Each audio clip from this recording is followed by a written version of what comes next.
Good morning, good morning, good morning, and welcome to another Clearwater Jazz Holiday Foundation's Young Lions Jazz Master Virtual Sessions. I'm your guest host, Michael Kernodle, and I have a treat for you today. You know who it is, the best of the best. The professor, Tyler Wertman, is here today, and today's topic is air slur technique.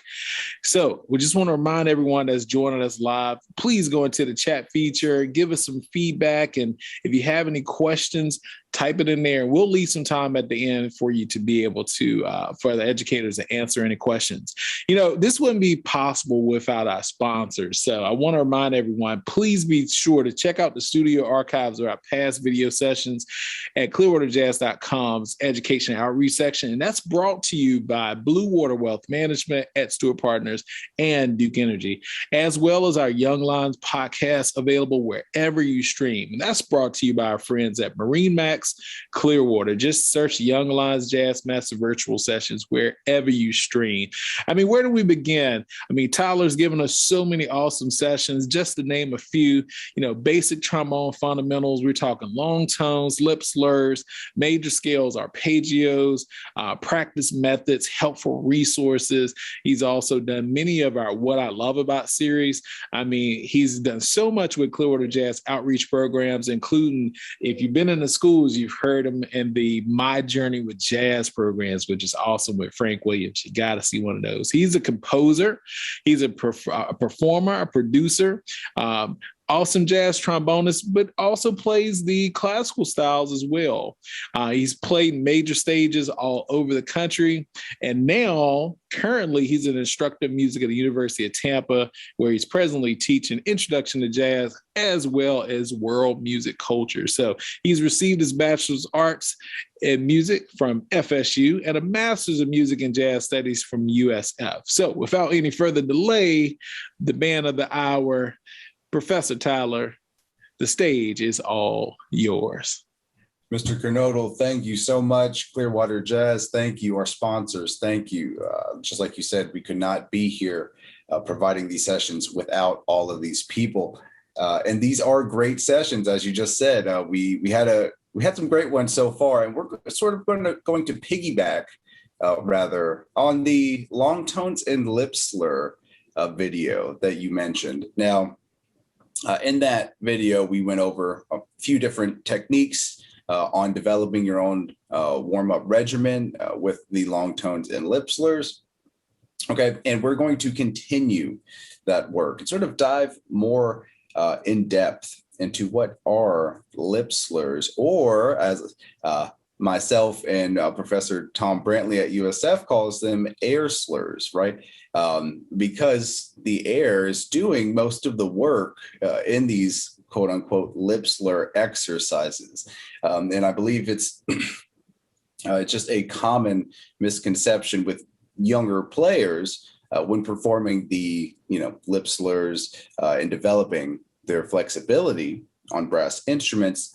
They get too caught up in what the lips are actually doing instead of what the air is doing. And the air, like I said, is what is causing us to break these partials cleanly in centering our notes. Now, the lips do have some play in that as well, but we'll dive into that shortly.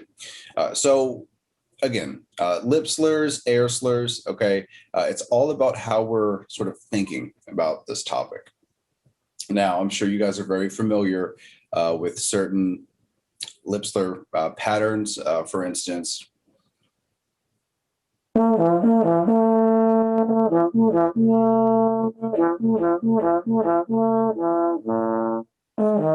So on and so forth, okay, all the way down your instrument. And so this is a great flexibility exercise to start with, or lip slur, for instance. Now, what are we doing, excuse me, for this exercise? Okay, well, for me, we're playing one partial, whether you're on baritone, trumpet, one fingering, either open, all second, all third, okay? But we are manipulating, right, that partial with our air. Now, in order to first play our note, we need to attack the note, which is great because we need a great initial attack.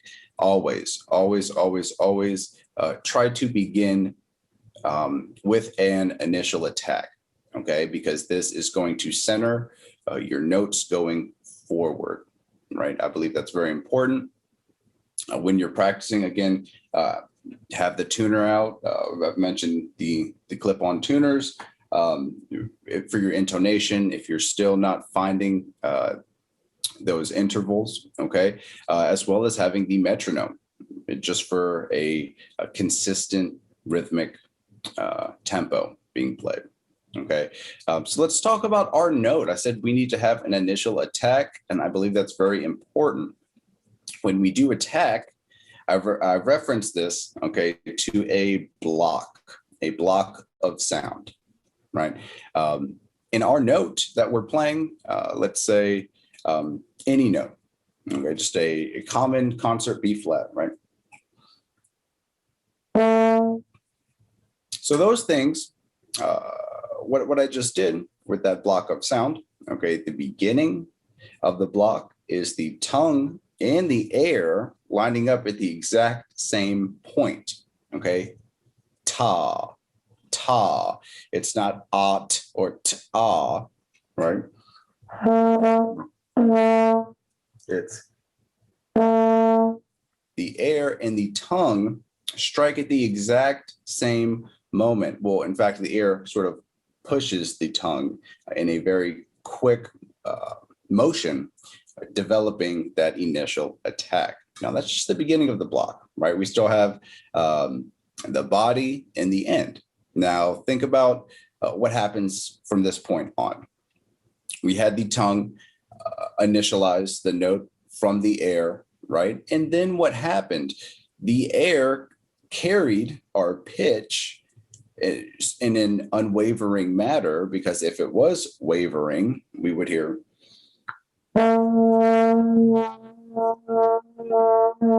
Okay, you can hear all of those pitch fluctuations, right? Instead of.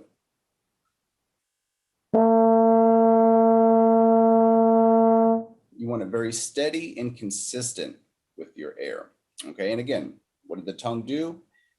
Just helped us line that beginning in a very clear manner, but we would not have anything without the air striking the tongue and then the air creating the body of the note, okay? Your tone, your pitch, all that's done with the air. And then your release.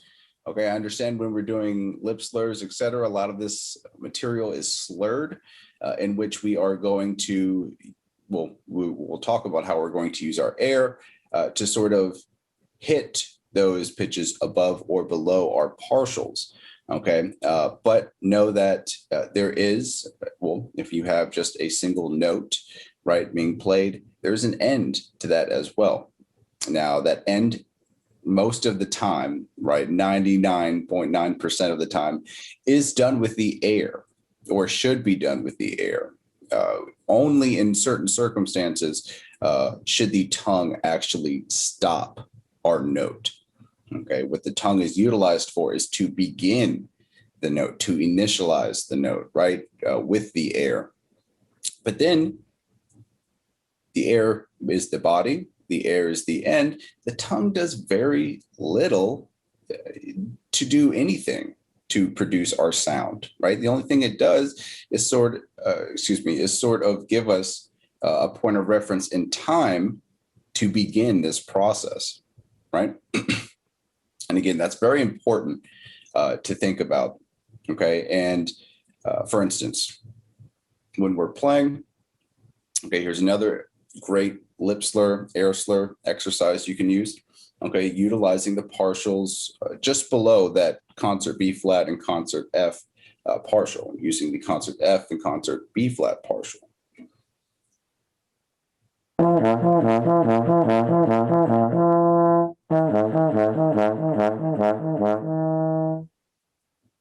Now, things that I did here, okay, I did attack my first note in the sequence. I attacked it on the concert F, and then I attacked it on the first concert E that I played. But the air, okay, being manipulated through these partials, okay, has to be more exact now because the partials are more open. Now, you should be thinking of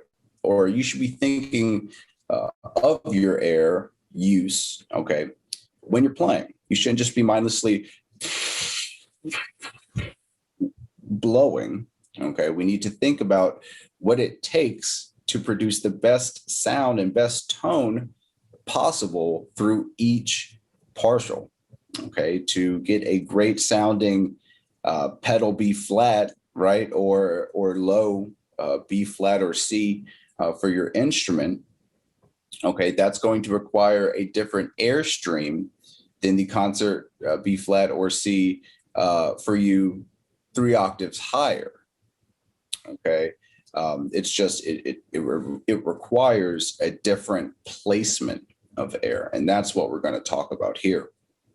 Okay, so with the last example that I played, utilizing the lower F and B flat partials, I'm thinking about my air in a few different ways. I'm initializing the air with a T articulation. Okay, this is very important. I believe there are, 3 basic articulation letters to begin your notes with, rather. Okay, so T, D as in dog or delta, and L.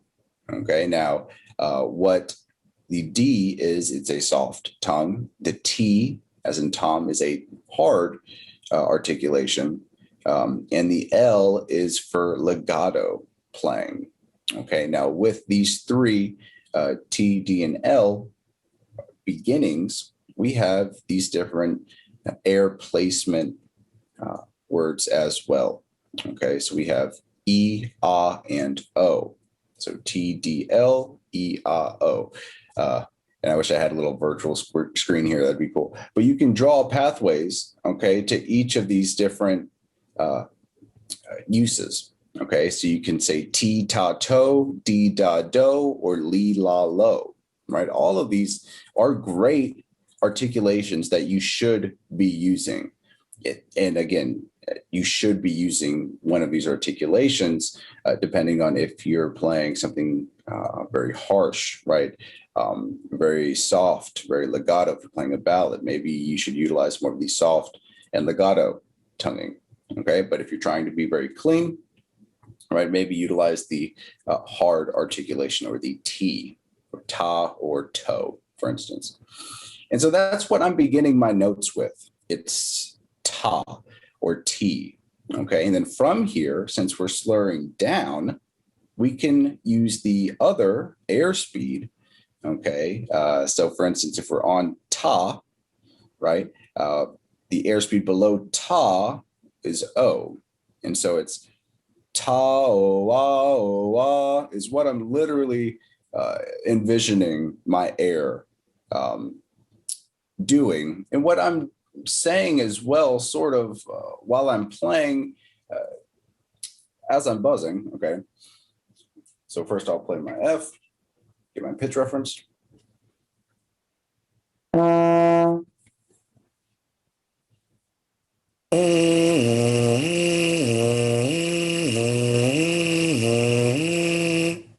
So what I'm actually doing in the mouthpiece, right? Oh, hopefully you can hear that opening, right? And that is going to create that B flat, that pitch. I was slurring down a 4th instead of a 5th. But that is what is going to initiate that opening for that bottom partial.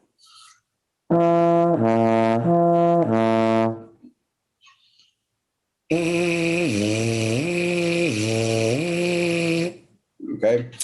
And same when we are going back up. Oh, ah, oh, ah.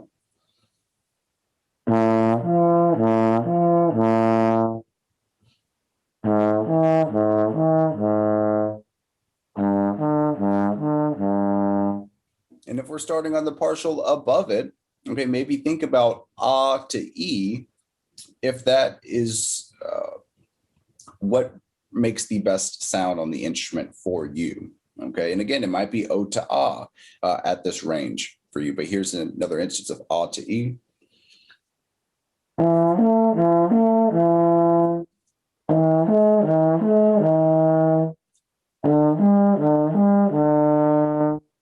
Okay, again, articulating that first note to get us started into our air slurs.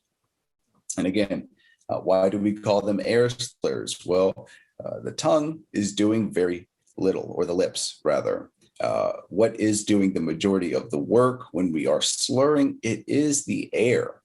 Okay, if we have poor air, oftentimes I have students or I hear individuals, okay, that don't have as clean partial breaks. Okay, it might sound like they're trying to play maybe this exercise.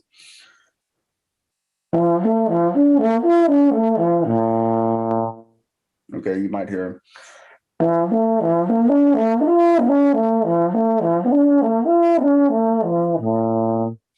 Okay, you hear those in between partials when they're breaking. Okay, and even myself. Okay, on some days we'll approach the horn first and not have these clean breaks. Well, that tells me, hey, I'm not utilizing my air correctly. Okay, so what do you need to do to have these clean partial breaks? Well, it's thinking of these air speeds.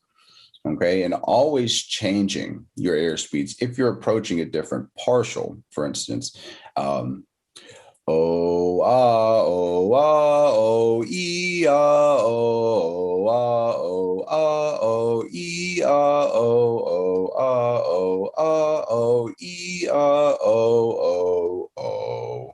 Okay, that's one possible manipulation. Okay, and again, I believe that for each player, it's important for you guys to try these different air speeds on your instrument, depending on which partial, the range that you're playing on, to find how can I get my whichever note to sound the best. Is it playing with an E airspeed? Is it playing with an ah airspeed? Okay. And again, what we're doing when we're changing that O, ah, E, is we're changing the cavity in our mouth and throat. Okay. We're manipulating the chamber. O is very open, ah, E.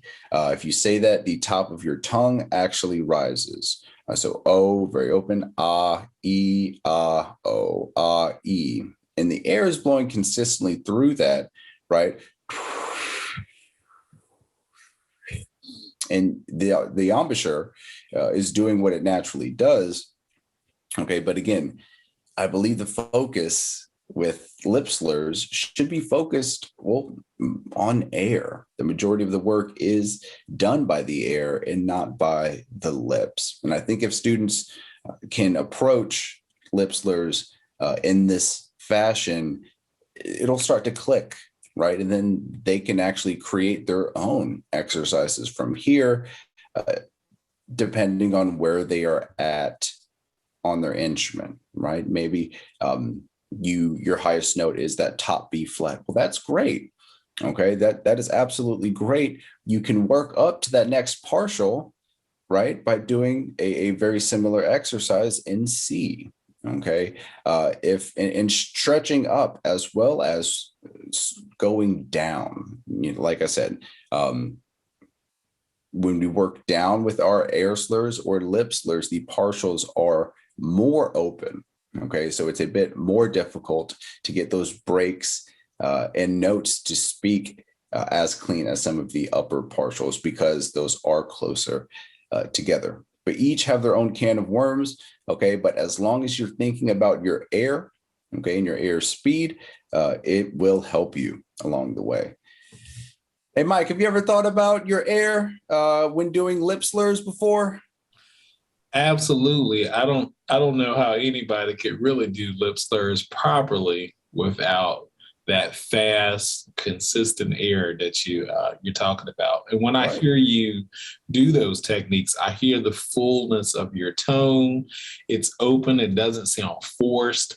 So I know you take a lot of time to work on proper technique, proper air, because it's clean. It's clean. And the one thing when I hear trombone players, I can tell if they're doing them or not, because you can hear a struggle for some reason in trombones. You can hear that struggle very easy if they're not putting in the time on this.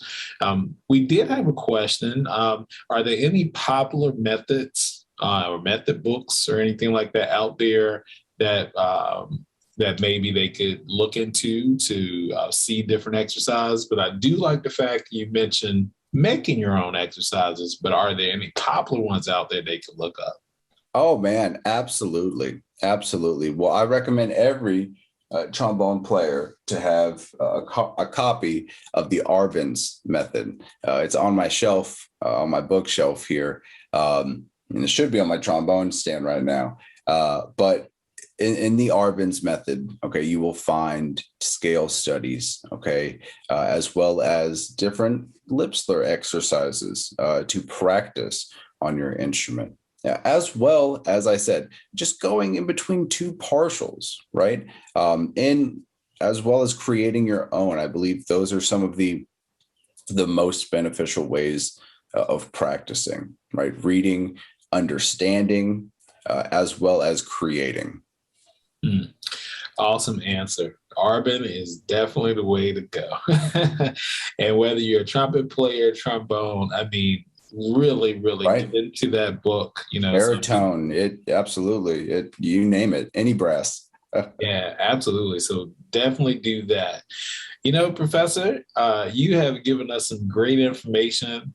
You played your horn for us so we can actually hear you demonstrate the technique. And I know it's powerful for people to go back into our archives and check out these. Maybe you want to go back and practice along and play the technique with Professor Tyler again. All you have to do, go to our website, www.clearwaterjazz.com/education outreach. Check out those free, and I'm going to stress that again, free sessions of not just his sessions, but many of the wonderful educators we have here that's given us some great knowledge.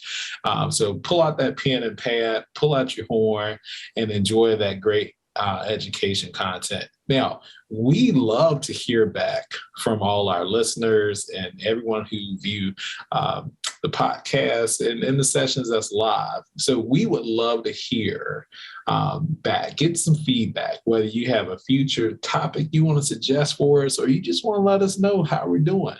Just go email us at info@clearwaterjazz.com. We would love to hear back from our faithful listeners. So don't forget to spread the word, share with everybody, whether you're a seasoned musician or a beginner. Everyone can learn something from everybody. Until then, I'm your guest host, Michael Kernodle. This has been Tyler Wertman with us today. And until next time, keep it swinging, everybody. Bye-bye.